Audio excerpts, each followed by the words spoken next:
The doctrine of the Trinity is the most important Christian doctrine that most people never think about. It's absolutely essential to our faith, and yet I think for many Christians it just seems like a very confusing math problem. And even if we can figure out what Trinity means, it doesn't feel like it has really much bearing on our lives, much relevance to us.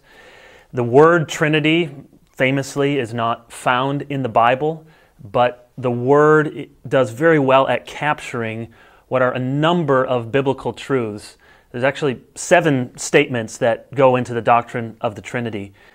God is one, so there's only one God. The Father is God. The Son is God. The Holy Spirit is God. And the Father is not the Son is not the Spirit, and the Spirit is not the Father. You get those 7 statements, and you've really captured the doctrine of the Trinity, what it means when we say there is one God and 3 persons.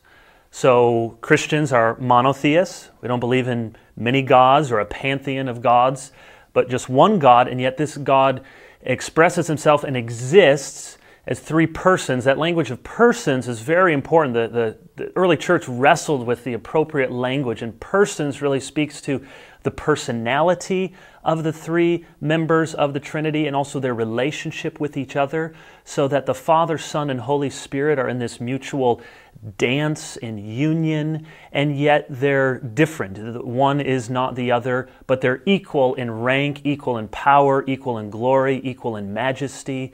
Father, Son, and Holy Spirit, just like Jesus sends out the disciples to go baptize in the name of the Father and of the Son and of the Holy Spirit. We see this doctrine of the Trinity woven throughout the Scriptures. Even more confusing to people is probably, why does this even matter? Okay, I understand I got 3 in 1, 1 in 3. What difference does this make for anything in my Christian life? And in good Trinitarian fashion, I think there are 3 really important things that the doctrine means for us. Number 1, that the Trinity helps us to understand how there can be unity in diversity. This is really one of the most pressing questions in our world. You have some folks who are all diversity, we're all so different, there's no common ground. And there's other people who want to press for complete uniformity in thought and government and expression.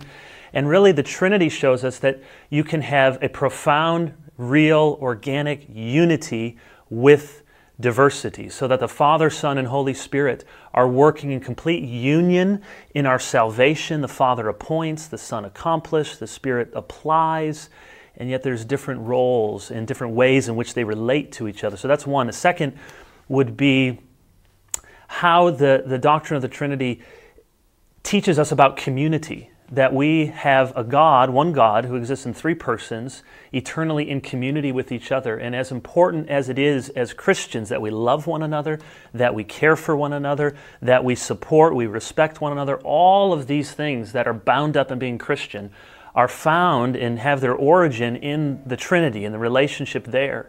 And then finally, maybe most importantly, when you have a triune God, you have the eternality of love. Love has existed from all time.